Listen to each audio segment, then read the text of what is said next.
Hi everyone, it's Raylene from RTO Doctor, and tonight I would like to quickly talk to you about the world of VET around us, the world of vocational education and training.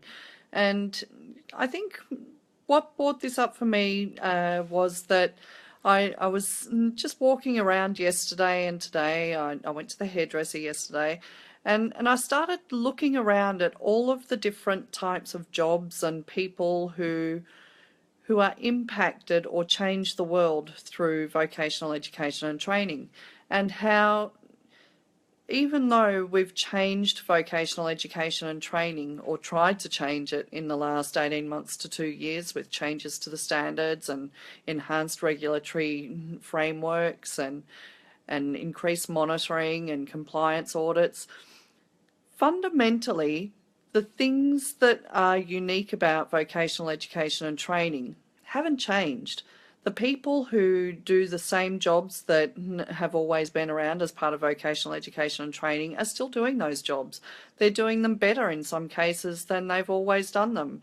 And in some cases, they are still doing the same job that job hasn't evolved in many years.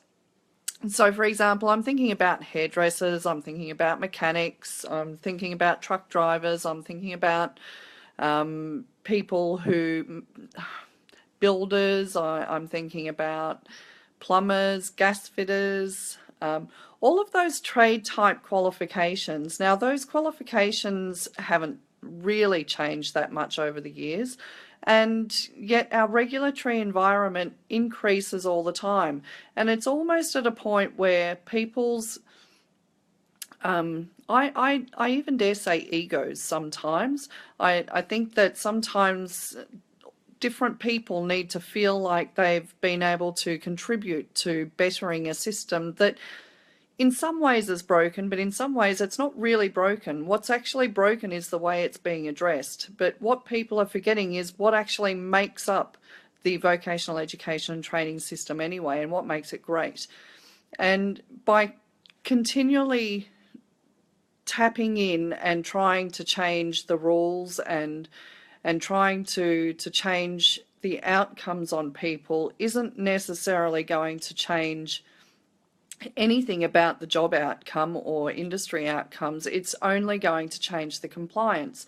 And if you take the compliance and you continue to increase that, what's going to happen is that people are going to stop wanting to leave a legacy in their industry. They're going to stop wanting to change their industry and to leave that skill to others.